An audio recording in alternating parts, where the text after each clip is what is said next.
As a child, one of the first things that really fascinated me was paper cranes. I realized the things that make you successful as a person with the culture that you come from is finance is a huge component of that. I found an athlete who believed that shoes or the strength of the foot was absolutely important to the speed and the mobility. And that's next on Bootstrapping Your Dreams show. So, the big question is this: how are ambitious people like us, who don't have a lot of resources, did not go to Ivy League colleges, were not born into wealth, how do we become resourceful enough? Use our creativity, our dedication, and a little bit of crazy to bootstrap our way to realizing our dreams. Whether it is launching a new company, launching a new app, or making it to the top of the corporate ladder. That is the question, and this podcast will give you the answers. If you like this video, do not forget to hit that like button now. Or if you want us to improve our content, go ahead and hit the thumbs down button and give us your feedback in the comment section below. Here at Tetranoodle, we are passionate about entrepreneurship, technology, and innovation. Every week, we bring you insightful and engaging interviews, tips, tricks, and strategies to help you grow your business or rise in your corporate profession. So if you're new here, please consider subscribing. And do not forget to hit that bell icon so that you are notified when we publish new content. Hello and welcome to this new episode of Bootstrapping Your Dreams show. I'm your host Manuj Aggarwal, and today we'll be talking with Saul Eagle Road. Saul is a floral and architectural photographer, and he's living in Tojiki, Japan right now. Currently, he's working as an English teacher teaching Japanese kids. He has adopted photography as a form of expression to learn more about Japanese culture and language. His experience teaching English has turned his world upside down, so I'm sure we'll learn more about that. He realized that a language can renew and recreate our understanding. The Soul found that Japanese is a way to clearly study flowers and architecture and bring this expression back to English. It became obvious that he should pursue organic and geometric shoots as his main focus as a photographer. So welcome, Saul. We're excited to have you here and learn all about your journey. Oh, thank you for having me. And I just want to say thank you to the team and their responsiveness and your responsiveness to make this all happen. It's really exciting. Awesome, great. So first of all, can you tell us a little bit about yourself and how did you move to Japan, and how are you finding it over there? So as a child, one of the first things that really fascinated me was paper cranes. And Okay. at about 3 or 4 years old, my mother taught me how to fold paper cranes. And then I learned of this far off land called Japan. And Nice. the meaning of Japan, or at least their symbol, was the land of the rising sun. And my name's Sol. It means sun in Spanish. And in Cheyenne, it was another culture that I grew up in another language that I grew up with. My name is Isha Ometsts, which means rising sun or sunwalker. Wow. So there's just this magnetic aura that existed from youth until present day. And just over the course of my life, that was one part of youth. When I was in high school, I had applied for a study abroad program with Rotary Youth Exchange, and Japan was the selected destination. And it was the year of 2010. I believe they had the Tohoku earthquake with the Fukushima nuclear Daiichi power plant and that meltdown. Yeah. The safety of the district that I was going to go study abroad in ended up having to cancel the study abroad exchange for my period of stay. And it left this really kind of broken, burning desire to go abroad. And as a 15 and 16-year-old, I felt so trapped. And so as I started university and got through university, there was always this burning desire to go abroad. And I eventually started with France, and that like little glimpse of flying on a plane, not knowing really where you're going, getting off, having all these crazy foreign smells and culture, and then a language where it was like, wait a second, this is not English. There are definitely some different things in the air. Um, it led to going to many other countries, and finally, somehow, it became a job offer and an opportunity to be in Japan. And so as soon as that was on the table, I said, all right, I'll take it. I'll go anywhere. If there's a roof and I can put some food in my stomach, I'll do whatever you guys want. So now I'm here, and it's just absolutely amazing. That's a fascinating story. So basically, whatever you asked from life, it actually eventually gave it to you, maybe in a roundabout way. Yeah. I mean, I think one of the biggest things that I learned was patience. And if you put a dream somewhere, a projection of 3 or 6 months might not be the realistic lifestyle change that you want. But if you keep a dream somewhere and you always act on that opportunity with growth and constant work, opportunity does present itself. And it's not about the expedience of something, but I think it's the personal growth that really makes things valuable. And so that's definitely the case with being in Japan and experiencing the culture in a way that I think a 16-year-old brain could never appreciate the opportunity to be abroad and in another culture. Yeah. So did you start traveling on your own at the age of what, 15 or 16? So I ended up staying in America at 16, and I finished high school, and then I went on to university about 1,300 miles away from home. So I transitioned from the Catskill Mountains in central New York, and I went to Kansas, of all places. Wow. There was a Native American university there, and I started studying there. And the transition was crazy. There were no friends, no immediate family that I knew. But my grandparents and my mother said, hey, this is a good financial opportunity for you. You can get a college degree. You can then go on and do whatever you want after this degree, but in a very affordable fashion. So I stuck around there for 2 years, got an associate's degree, and then I transferred to a public university in North Dakota, still about 1,300 miles from home. But the travel really started at the age of 19. Actually, the story is really funny. There was a person that I met at a post office. They had a fantastic pair of shoes on and a wonderful tweed overcoat. And I just had to ask what brand the shoes were. And it led to a lifelong friend that I've had for 5 years now, professor at the University of Kansas. And they showed me their understanding of culture. They are a English professor.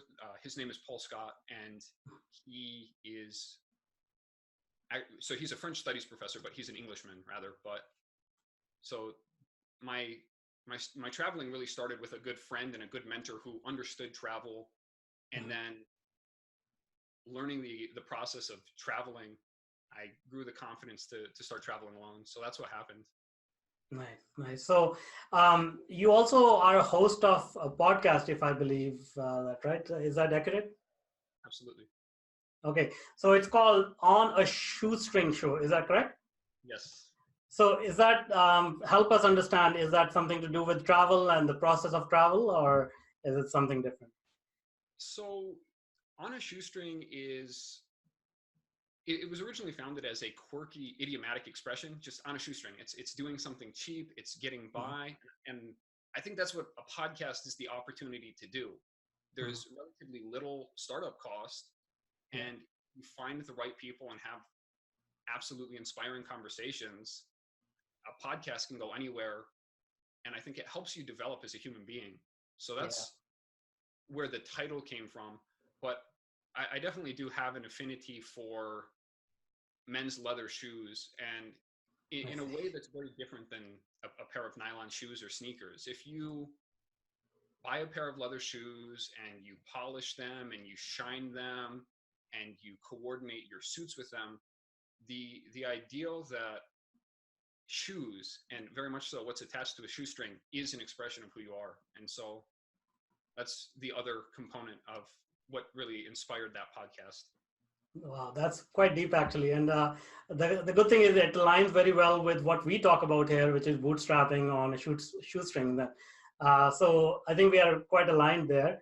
Now, let me talk to you about some of the LinkedIn posts that you made. And in one of them, you mentioned this AIDA model, AIDA, for advertising. So first of all, tell us a little bit about how do you know so much about advertising, and what is this AIDA model? I think one of the big things as a teacher who got a job in Japan, Mhm. one of the big things is being able to share your vision with people. And Mhm. advertising, as I've experienced it so far, is constantly doing what you desire to do and building your world around that. And then you clue people in on what you're doing and where you're going. And so AIDA, so AIDA, it's awareness, interest, desire, and then action. And the first step that you have to do, I think, to really build the reality you want is make people aware of where you're going and make people aware of a product or a service that you can bring into their life. Mhm. And so that's kind of where I think advertising comes in. If you can communicate clearly, you have a why, you have a how, you have a what, you can really deliver on that. Yeah. Cool.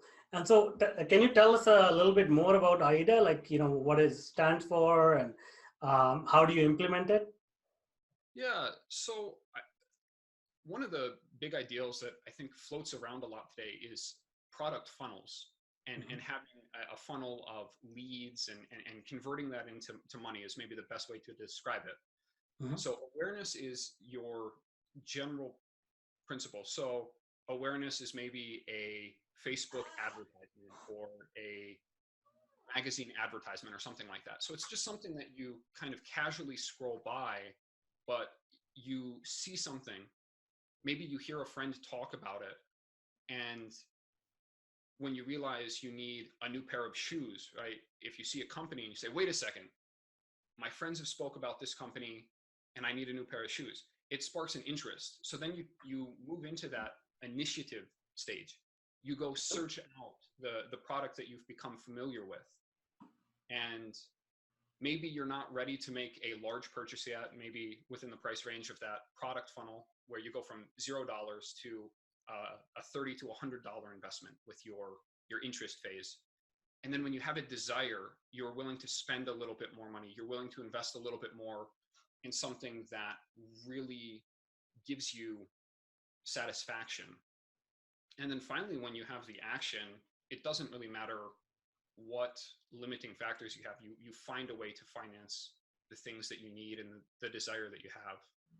And I came across AIDA trying to look at the history of advertising, I believe is where it originally came from. I think the term is it's about 100 years old. Mhm. Mhm. So Cool. that's That's great. And so, have you applied this? You mentioned earlier that you got a job, but did you apply these principles in terms of getting a job, or even launching your podcast? so I think in retrospect, to explain how I got my job and to explain how I started a podcast, those were certainly things that I would use to describe it in a simplified way. Okay. Usually, kind of like the title of On a Shoestring, there's generally a little more, I guess, thought and just searching and self-discovery more than anything. But I realized, especially after listening to our Bootstrapping Your Dreams podcast, a lot of the recent people that you've had with Facebook or Instagram marketing and everything, they have it down to a science. I just know basic concepts. So I realized that there's so much to learn and study, even with that model. Yeah, yeah. Well, it's a ongoing process. So, what I realize is the more I know, the more there is to learn. So that process never ends. All right. So, you have been affected immensely by Japanese culture. So obviously you love to travel.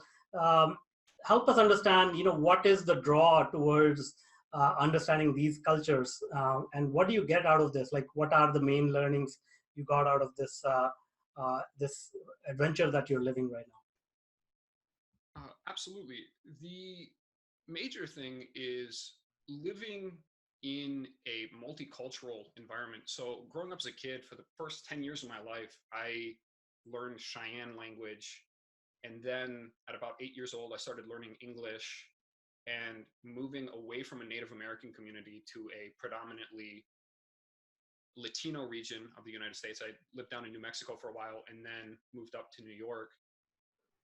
Cheyenne wasn't a language that was spoken everywhere. So I had to learn a little bit of Spanish, learn a little bit of English.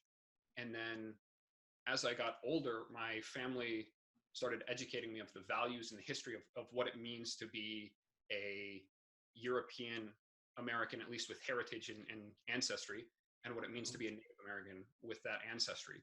And so the now? sense of identity was always, and still is, a constant presence. And looking at America with its culture, its economics, its influence in the world, America is not the only wealthy country out there, right? There's the Yeah, UK, yeah. France, there's China, there's Russia, and there are various other countries. And so I realize the things that make you successful as a person with the culture that you come from is finance is a huge component of that. Mhm. It's more so the stories of what you learn from your grandparents or your community, and how you apply that into your daily sense of gratitude and just productivity that you do for yourself and the services that you provide for other people. And Yeah. I realize working as an English teacher, English is a great opportunity because even wealthy nations to the poorest of nations desire English as a language of networking. It Mhm. is a predominant networking opportunity for people to find investment and to find intellectual ideals and then bring them back and transform them for their own cultural needs. Mhm. And so the bargaining status to get to Japan was definitely English, and realizing English isn't about me having fun. It's not about me just living a grand lifestyle, but it's about giving kids an opportunity to deeper search their communities and their families and their identity and come to a better understanding even of Japanese. And so that's really what my intent is behind every day. Mhm. And then in terms of Japan, it always seemed like samurai culture Mhm. had similarities to Native American culture and lifestyle, because one day boats with big guns and fancy new weapons really Mhm. changed the etiquette and standard of sword fighting and martial arts in a way that even Native Americans had to transform. It was no longer about counting coup and having the physical strength and speed predominantly determine who had the social etiquette in battle and culture and everything to a modern reality. So that's Cool. Yeah, that's great. Now you brought up this point of very interesting background that you have. You have a European descent, but you were part of a Native American tribe. So, can you tell us how that came about? uh, it came about from a passion of love, I suppose. The Uh-huh. fact that you can come from very different cultural backgrounds and you can come from very different linguistic backgrounds, and aside from cultural differences, people find ways to compromise and create new culture and life. And so I guess that would be the general overview of it. Sure. But your grandfather was raised by Native American, if I understand it correctly, right? Yeah, so my father is Native American on one side, and then my grandfather on my mother's side predominantly grew up in a Native American background. And so Okay.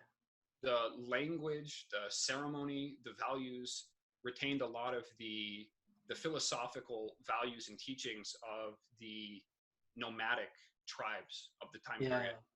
Cool. So that was always something that was prominent in, okay, so you're, you're always going to be you, and you don't have to choose. You're not Native American. You're not just American. You're both. Yeah. Yeah. Yeah. Realizing that,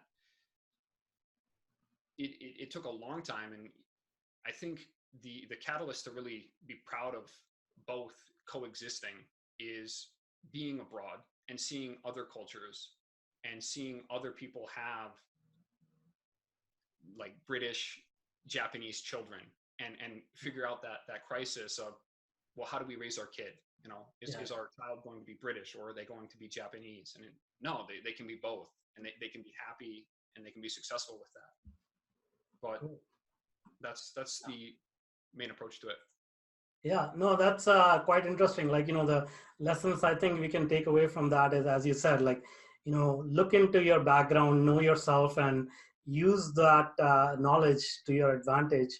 And also be open to experiencing other communities, other cultures. It can lead to a lot of enriching experiences in your life, right? Yeah. Yeah. All right. Now, one in you have many interesting podcast episodes, and one of them you actually try to understand German culture within the context of shoes and how people wear them. So, can you tell us a little bit about that? How did you tie these two together? So growing up as a kid, there's a lot of talk about going to Canada or going to Germany or going to some other country with a better education than America. And so I ended up finding an athlete, and I wanted to have a discussion about the difference, the difference of opinion regarding shoes. And what was actually really extraordinary about it was I found an athlete who believed that shoes, or the strength of the foot, was absolutely important to the speed and the mobility of the overall body and the overall athlete. And so we've definitely had some very interesting conversations about muscular structure, skeletal structure, and all of this can stem from a pair of shoes, whether it's a leather pair of shoes or a pair of sneakers. And one of the big things that's going on in the athletic world right now is we're finding that the slimmer the sole of the shoe is, the stronger the muscles of the feet and the tendons and the ligaments are, and that actually helps coordinate a stronger, faster athlete. And so it's not something that people maybe think about, but when you start to compare that to a pair of men's dress shoes, which has a very flat sole, you're landing on the ball of your foot, the heel is a little elevated, you realize that some of these old traditional styles of design are still very relevant today, whether you're looking at athletics or business culture. So they're very interesting connections to make through perceptions of education and then health education specifically with shoes. Cool. All right. Now you are a world traveler. You've seen so many cultures and all that. So I think you have a very good understanding of the world as it is today. Definitely better than a lot of other people who may be less traveled. So what is your opinion? We have some huge problems facing us, global warming and threat of war and things like that. So where do you think the world is going right now? So I think the greatest lesson I ever learned was actually when I was about 10 years old. I had a friend who said he believed the world was just a great place, and it always stuck with me. And he just explained, look, we have computers and we have the internet, and we live in a world of more peace and prosperity than ever before in history. Why is the world coming to an end? I don't understand. And when we talk about issues like global warming, or climate change, the big thing is when you look to history, you realize 100 years ago, conservationists had the same dilemma and the same issues. 100 years ago, voting rights were coming, and new social rights were coming with the voting rights of women, the voting rights of Native Americans. Yeah. The black voting right had come just 50 years earlier. So everything about modernity today and a lot of the problems, if you go back 100 years ago, 150 years ago, you can find those strings and the same philosophical values and problems then.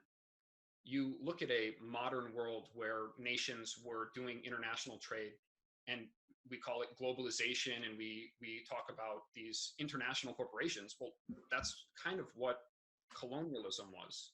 Now, who got the benefits and whatnot is a little bit different, but to study history, I think you can become very comfortable in the now. And I think the biggest importance is not getting caught up in the politics. I think choosing one side is not the important thing. It's about looking at the facts. It's about seeing what is good for the environment, not a political ideology, looking at what is financially profitable and seeing if there's a way to merge, okay, how can I provide financial prosperity for people? How can I profit from this? How can I have minimal environmental impact and possibly recultivate things and just coexist? And I think with cultural diversity and that lens, respecting people for a different language, a different approach, a different opinion, we can all live together in a more healthy and comfortable world. Yeah, that's very well said. Yeah, I mean, I have very similar views. Humanity has survived for centuries just because we are so, we are so capable and of adapting ourselves. So I think all these problems will be solved in due time. But I think we are also, quite alarmist in the sense that we always exaggerate the problems and we overlook the good that is happening around us. So I think it all plays a role in where we are today. But thanks a lot for sharing your message of positivity and hope. So I completely agree with you. Now, besides teaching, are you and of course your podcast, are you engaged in any other entrepreneurial ventures as well? So right now I'm developing a couple of websites and getting the format for that. I think with a lot of the social media and this constant algorithm change, it looks like email is the predominant standard of keeping your following. So okay. I've got a photography website built out for selling photos, and in the next week I should have a travel website up as well. I will be working on French and Japanese travel and giving people the travel tips and tricks of successfully navigating those countries. I can be found on LinkedIn. I believe my name is Sol Krieger Eagle Road on LinkedIn. Cool. You can find me at the same place on Facebook, Google, Twitter. So I exist on all the social media platforms. And then for photography, you can find me. It's just Sol Eagle Road Photography.com. And then I have a mother website that'll be up in about a week, just called soleagleroad.com. So that's where you can find me. That's great. And so what is your business model? So are you sharing this information for free, or you're charging money for your services? That's a really good question. So I think I will be doing a combination of it. So the big stuff that I will be working on, and thanks for some of the information that's come from your podcast with some of your interviews, I realized that one of the important things is having a niche focus and having very high quality content. So with the travel website, I will be getting some good travel blogs and some good stories that I'll put up for free on the website. And then I do have a couple of services. I do work with photographers who are trying to go from a hobby level or even some photography businesses that are already in existence. And I show them how they can charge $500 to $1,500 a photo when they start working with clientele, and talking about how they can tap into those markets and find those leads and very comfortably demand those prices. And I think when you look at the internet model, people say, well, there's stock photography out there. Yeah. And when somebody, for example, when somebody writes a book and they say, hey, I've got a book written, my answer could be, okay, well, I can just go read a book from 100 years ago. I don't need to pay money, but I think it's a disservice to the experience of people And I think people who go and look for free stock photography or even buy stock photography, you're doing a disservice to the photographer, because 75% of the overhead actually goes to the stock agency and not the digital property of the photographer. And realizing that, you're actually hurting the exploration that a photographer can give, because they're going to pay for travel, they're going to pay for food, they're going to pay for lodging, they're going to travel the world and bring this culture back to their countries. If you can maximize your money and cut out middlemen who run servers, you can overall share culture and share these experiences with people in a grander, healthier way for everybody. That's great. Great advice.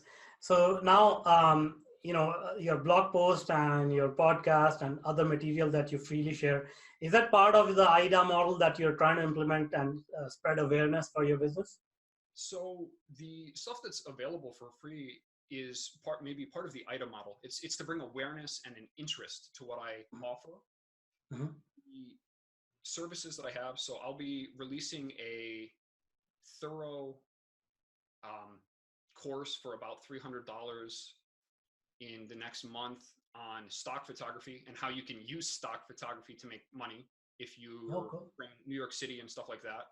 And then I have a course that I've been working on for the last 6 months, and I've had a couple of clients where I charge some premium prices from $2,000 to $5,000. And I look at the equipment, I look at the specialty that they have in their photography, and then I look at the markets that they can build out in their local area and say, hey, look, if you go to these markets, if you find these clients, which are all available to you, we can start charging you these premium prices.